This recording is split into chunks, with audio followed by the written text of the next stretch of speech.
নমস্কার বন্ধুরা, আমি শ্রাবণী। আমি চলে এসেছি আরও একটি রেসিপি নিয়ে। চলো রেসিপিটি তাহলে একবার দেখে নিই। আজ আমি সর্ষে নারকেল দিয়ে চিংড়ি বানাবো।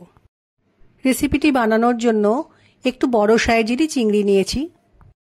চিংড়ি মাছ ভালো করে ধুয়ে পরিষ্কার করে নিয়ে নুন হলুদ মাখিয়ে মিনিট 15 করে রেখে দেব।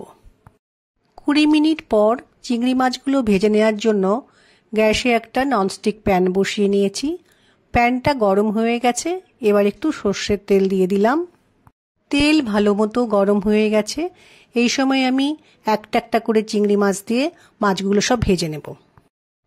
মাছগুলো ভাজা হয়ে গেলে একটা পাত্রে আমি তুলে রেখে দেব।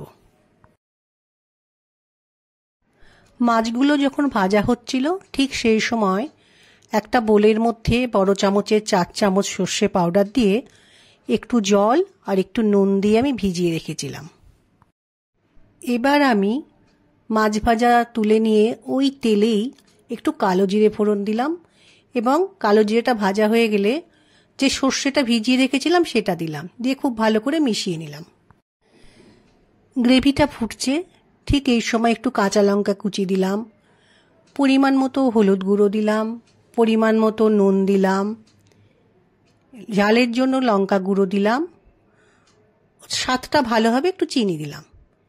এবার সমস্ত মশলা আমি খুব ভালো করে মিশিয়ে দিলাম। মশলাটা আমার খুব ভালো করে কষানো হয়ে গেছে। ঠিক এই সময়ে আমি একটু গরম জল করে রেখেছিলাম, সেই গরম জলটা দিয়ে একটু ফুটতে দেব। এরপর একটু নারকেল কোড়া দিলাম ও একটু ধনেপাতা কুচি দিলাম।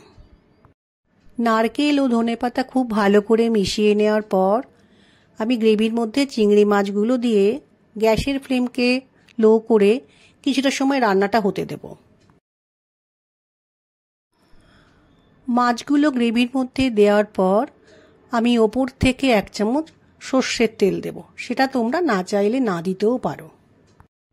আমরা অনেকেই চিংড়ি মাছ খেতে খুব ভালোবাসি, আর চিংড়ি মাছ এভাবে যদি বানানো হয় তার স্বাদ কিন্তু খুব ভালো হয়। রান্নাটা হয়ে যাওয়ার পর আমি একটা পাত্রের মধ্যে রান্নাটা রেখে দিয়েছি। আমার আজকের রেসিপি ভালো লাগলে লাইক, শেয়ার ও সাবস্ক্রাইব করো। ভিডিওটি দেখার জন্য ধন্যবাদ। আজ ভিডিওটা এখানেই শেষ করছি। ফিরে আসছি আরও একটি রেসিপি নিয়ে।